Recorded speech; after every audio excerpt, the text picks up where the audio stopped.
and let's have some fun, baby. Yeah! Welcome to the Berman Golf Podcast, where we are helping golfers over the age of 60 increase distance off the tee so that they can hit shorter irons into the green. Yeah, baby. You can visit us at bermangolf.com for more information and get ready. This is going to be a fun one. And we're back, baby. The Long Balls Golf Podcast. I am your host, Dr. Jake Berman, the originator and creator of the Berman method of golf performance, where we are helping aging golfers hit the ball better, strike it more consistently, get it to go farther off the tee, and play more frequently because no aches and pains. So essentially, it's as simple as this: move better, hit the ball farther. Really can summarize it up into that. What does the Berman method do for golfers? It helps aging golfers move better so they can hit the ball farther. That's the biggest thing that we do, because I truly do not believe that you should have the significant drop in distance that you do have between the ages of 60 and 70 is usually when it occurs, where it's like, man, it just fell off a cliff. I used to hit the ball real well. I could hang with the rest of them, a respectable 240, 250. And then out of nowhere, I can barely make it 200. I'm moving up tees. That's the first thing that occurs. And the second thing that usually occurs is inconsistency, because now you're trying to swing harder or alter your swing to compensate for the loss of distance. So now you start topping it, chunking it, slicing it, shanking it, yipping it. Oh, don't say that word on here. And it just goes to crap. And then it begins this downward spiral. I call it the death spiral of the aging golfer, where you lose distance, you lose consistency, then you lose enjoyment. Then all of a sudden it's like, what the hell's the point? I'm just going to go to the 19th hole. And it doesn't have to be that way. So today I wanted to talk a little bit more about one of the original things that I was talking about way back in the day, 2 years ago when I first started this, when I first wrote the book, The Berman Method of Golf Performance. And that is the 4 pillars of golf.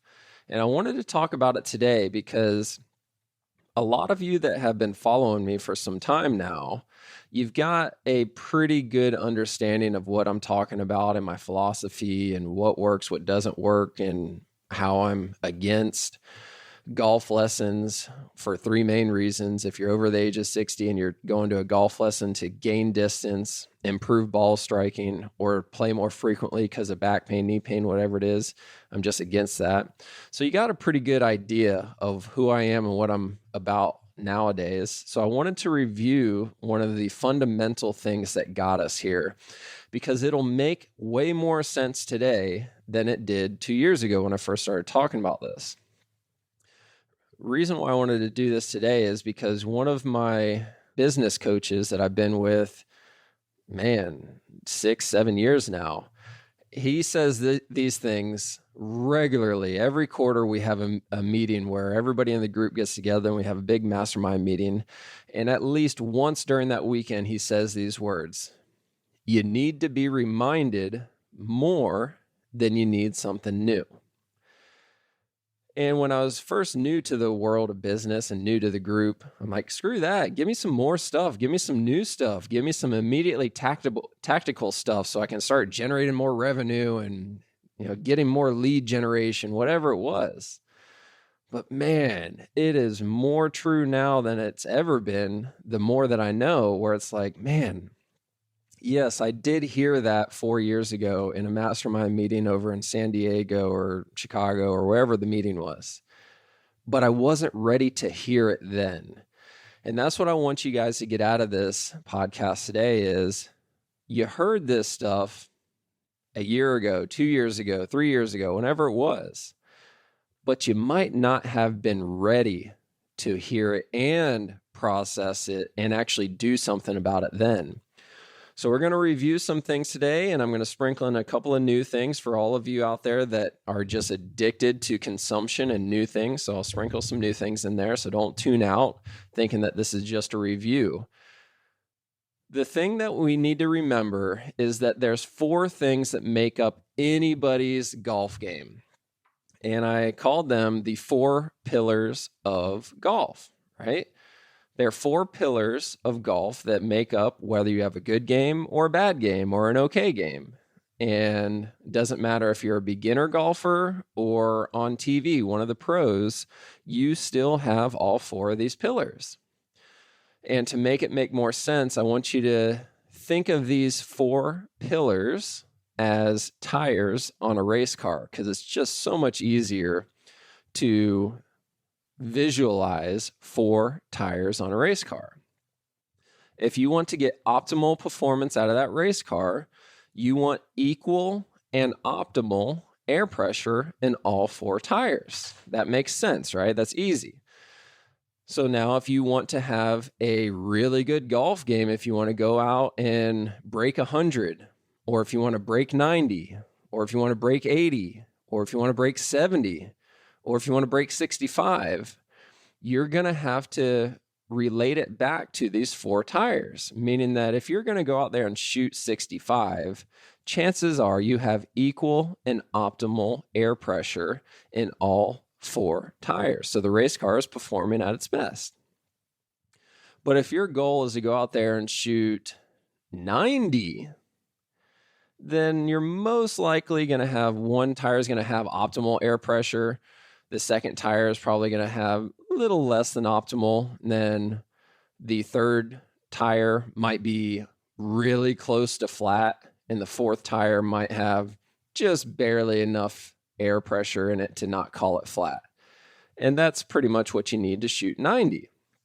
So you can see the difference between shooting 90 and shooting 65. There's a big difference in how much air pressure is in all 4 tires of that race car. So to come back to the beginnings, the 4 pillars or the 4 tires are composed of technique, strategy, mentality, and physicality. So technique.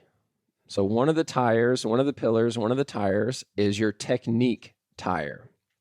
That is your grip, your swing path. Is it inside out? Is it over the top? Are you turning? Are you not turning? Are you just arm swinging? That's your technique. Then you have strategy. Strategy is another tire. That's the second tire on the race car. Strategy is, okay, I know that I hit my drives 200 yards carry. And on this particular tee box, there is a bunker right in the middle of the fairway, right at 195 yards. And to carry it, I have to carry 205. I'm not confident that I can carry it 205. So instead of hitting driver off the tee, I'm going to hit a long iron or a wood, something that puts me around 180 yards, 185 yards max. So that is your strategy. It's course management, really. Mentality. This is the hardest 6 inches in golf. So mentality is the 3rd tire on the race car. Mentality is the hardest 6 inches in golf. This is the tire that is the biggest difference of those that play on Thursday on TV versus those that are playing Sunday on TV. It's just mentality. Because physically, they're all pretty much the same except for John Daly, right? Physically, they're all in great shape.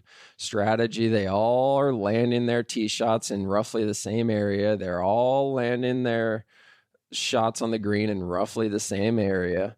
Technique, they all have exquisite technique. I mean, when you do slow motion videos of all of the guys on TV, it's like, oh my gosh, that is just amazing. So the thing that separates those that play on Thursday versus those that play on Sunday consistently on TV is mentality, the hardest 6 inches in golf. That's when you as an amateur, you're standing up there on the green and you're looking at a 4-foot putt for birdie and there's no break at all. It's just a straight shot right into the cup, 4 feet, just barely too far for your buddies to not say it's a gimme. And you completely miss the putt. It's one of those putts that you should make 10 out of 10 times. If you're on the practice green, you make that putt 10 out of 10 times. But when you're standing over that putt and it's for birdie and your buddies are standing around, you miss it completely. You leave it 8 inches short and to the left. And it's like, what the heck is going on here? That's mentality. And then the fourth and final tire on the race car is physicality, your physical ability, your body's ability to perform the golf swing and endure a round of golf, 18 holes. This is the tire that is most commonly the lowest of all 4 tires. And I talked about this so many times when I was first starting this thing, launching this thing 2 or 3 years ago, where so many people are focused on technique. So many amateurs are focused on technique. If you can't break 100, you're going to get golf lessons. If you can't break 90, you're going to get golf lessons. If you can't break 80, you're going to get golf lessons. And you're going to go over and over again. And you're trying to work on your grip. You're trying to work on your swing path. Probably the most common thing that you work on in your golf lessons is swing path. Are you coming over the top? Are you going inside out? Technique, technique, technique, over and over again. Your golf coach takes a video of your swing and takes a still shot at the top of your backswing and then compares it side by side with Rory's top of the backswing. And it's like, see, this is where I want you to be at the top of your backswing. And you're going, but I'm 72 years old. Yeah, I definitely should be there because if he can do it, I can do it because it's just golf, right? He's not an elite athlete. It's just golf. I can do it. Speaking of that, it's no different from me watching LeBron James drive it down the court and do an amazing slam dunk over the top of some defender and go, it's just basketball. I should be able to do that. No, I shouldn't. LeBron is an elite athlete, whether you like him or not. I personally don't like him, but I respect the fact that he's an elite athlete. So I'm not going to go out there. I don't care how much I practice. He's got something that I don't. He just does. And nobody should be able to argue that. There's just something different about that man that I will never be able to reproduce or replicate. So I shouldn't be trying to say I'm going to go do exactly what he did. So the fact that so many aging amateur golfers are trying to compare their swing and their technique to these players on tour and on TV, it just drives me absolutely nuts. But it is what it is. By far the most common thing that amateur golfers do to improve their golf swing or their golf game is they go and they get golf lessons. So they're trying to constantly pump air into that tire. Yet when they look over at the physical tire, the tire that represents physical, that thing is flat. So to put it into perspective, let's just put some percentages on there. An amateur golfer that can break 90. That's pretty good as far as averages go in this country, believe it or not. The vast majority of amateur golfers can't break 100 without some type of mulligan or some type of foot wedge or hand wedge, right? That's just the facts. The average golfer, the average amateur golfer in America cannot break 100 without some type of gimme, some type of mulligan, some type of, oh, you don't have to knock that putt in because it's inside the grip of your putter. You know, people don't understand that. That's not a true score. If you think that you're out there shooting 88, but you've only sunk 9 putts because the rest were gimmies and your buddies said, no, you don't have to finish that one, just pick it up. That's not an 88. It's not. You know, take it how you want. That is not a true 88. Until the ball is in the bottom of the cup, you cannot record a score. And if you record a score before the ball is in the bottom of the cup, then it's not true. It's not legit. the facts are, or the rules are what they are. So you can lie to yourself and say that you regularly shoot in the 80s, but you only drop half of your putts around. You can do that if you want. I'm not going to do that. You also can do the same thing and say, yeah, I regularly shoot in the 80s, but I get a breakfast ball off the first tee and a mulligan on the 10th tee. No, you don't shoot in the 80s. You don't. You don't. Quit lying to yourself. So, 4 tires on a race car. Everybody's focused on pumping more and more air into the technique tire. I got to get this one freaking like it's getting ready to explode, and then my game will be better. Because usually the strategy tire has a good amount of air pressure in it. You're usually smart enough to say, yeah, I'm not going to hit driver off of this tee. Or, oh man, this is my approach shot. Look at all the trouble to the left. I'm going to lay up and go right. Usually the strategy tire is at least 75% optimal, if not 80% optimal. And then your mentality tire, same thing. That tire is usually around 80% optimal, meaning that we're usually not good enough to get in our own way. Meaning that until you're shooting in low 70s, the mentality or the mental tire rarely is not optimal. So if the strategy tire and the mental tire are both at least 80% full, and we're constantly trying to pump more air into the technique tire, so it's 80, 90, or 95% full, but we completely forget about the 4th tire, the physical tire. That one barely has 50% of air pressure in it. I mean, you're driving down the road and you can feel that thing. You can hear it making noise. It's so flat. People are honking at you saying, hey, you've got a flat tire over there. But you're focused on the other tire, the strategy tire, or the technique tire. You're trying to put more air pressure in the technique, and everybody's screaming at you saying, you can't even turn. This is your buddy saying, you can't even turn. You're all arms. Your body doesn't move at all. You're just arm swinging. What is going on? You look like you're about to fall over. Your balance is horrible. But you don't hear him saying that. And you're like, yeah, I got to go get more lessons. I got to work on my grip. What in the heck? It's madness. Absolute madness. We, as amateur golfers, especially if you're over the age of 50, you should be placing the majority of your practice time on your physical ability. The overwhelming majority, at least 75% of what you should be doing is focusing on your physical ability to accomplish the golf swing efficiently. And there's 2 things in particular that you should really be focusing on as far as mobility goes, and that is hip mobility, specifically your right hip if you're a right-handed golfer, and thoracic mobility. So that is your crappy posture, your old man posture that I talk about all the time. I've got tons of videos. I actually just had a video come out on this 2 weeks ago on Friday. So if you didn't see it, make sure you go back and watch that video on posture because it's so simple but so clear. So you should be focusing on right hip mobility and thoracic mobility. And then you should be working on core strength and glute strength.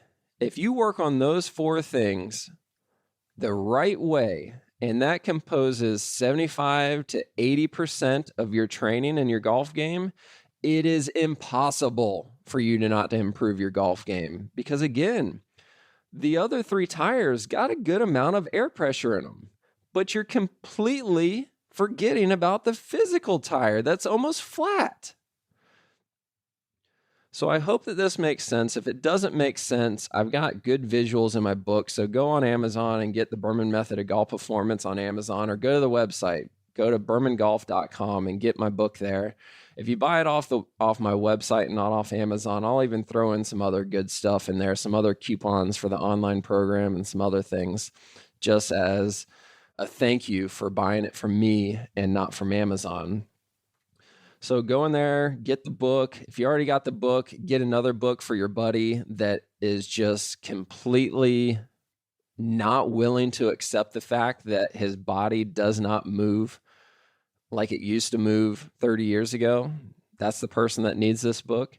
And don't forget that right now, I am doing a complimentary swing analysis for your first one. So people have been loving this. My inbox has been flooded with this for the past couple of weeks, especially from people on YouTube seeing this offer on YouTube. But set your phone up on the ground on video mode, press play, walk away from it, take a swing, then go and press stop. Send me that video of your golf swing, and I will do a complimentary analysis for your first one. I'll put lines through it, and I'll tell you, this is where your lowest hanging fruit is. Fix this one thing. It'll make the other things so much easier to fix. And people have been absolutely loving it. So just email that video, distance@bermangolf.com. distance@bermangolf.com. First one is on me.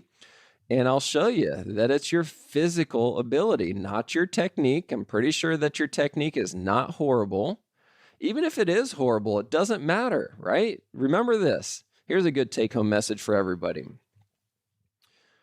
Bubba Watson has one of the most unorthodox golf swings in the history of major winners. And that's a known fact. Ask us any commentator out there, and they'll agree that Bubba Watson has one of the most unorthodox swings of anybody that has won multiple majors.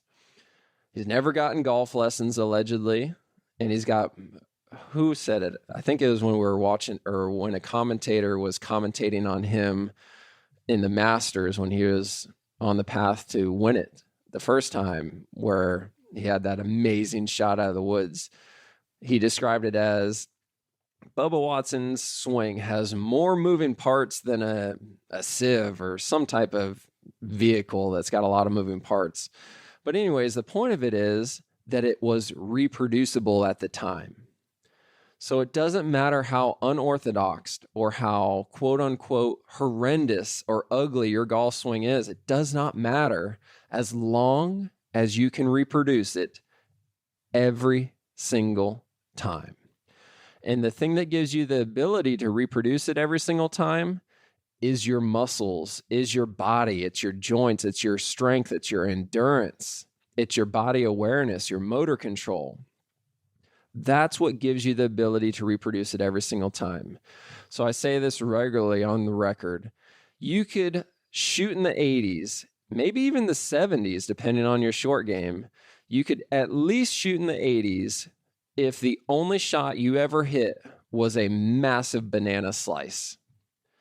Because if you could do it 100% of the time, all you're going to do is you're going to aim way left and hit your normal massive banana slice, and it's going to go way left and then curve around and land real nicely in the fairway. And then your next shot for your approach, you're going to aim way left of the green, hit it, and then it's going to swing around and land real nicely on the green, right? If you can do it consistently over and over again, you could easily shoot in the 80s. The problem is when you hit a massive banana slice, then it gets into your head, and then you get on the tee box, and then you're trying to compensate for it, and then you hit a dreaded straight ball, and now you're out of bounds. You cannot score without reproducibility, and the only way you can get reproducibility is with muscles. Get your body working better and your game will get better. Your scores will reflect the amount of time that you put into your body. Sooner or later, write this down. Sooner or later, your scores will reflect the amount of time that you invest into your physical ability to play the game. Sooner or later, that will be true. Okay, that's the last thing I'm going to leave you with. Make sure you send me your videos, distance@bermangolf.com. Check out our online program, 6 modules sent directly to your email, the online tee shot transformation program. And get ready. Season's coming up, baby. The snowbirds are coming back. We're going to have a ton of fun. We've got some new products for you for all the in-person people, and I look forward to it. Thank you for everything. Share this episode with somebody that you know needs to hear it. like this episode, subscribe to the Long Balls Golf Podcast. Thank you, everybody. Thank you very much for tuning in this week. For more information, please go to bermangolf.com. That's B as in boy, ERMAN, bermangolf.com, and check out a ton of stuff that we have there. Or even better, go to our socials, Facebook, Instagram, YouTube. Make sure you subscribe to us on YouTube, like us on Facebook, follow us on Instagram. We're even on TikTok. Check us out everywhere. We've got tons of content going out every week. And please give us a thumbs up. Comment on the videos. Let me know what your questions are. Try to shoot holes in this. I'll do whatever I can to help you out the best that I can. Thank you, guys.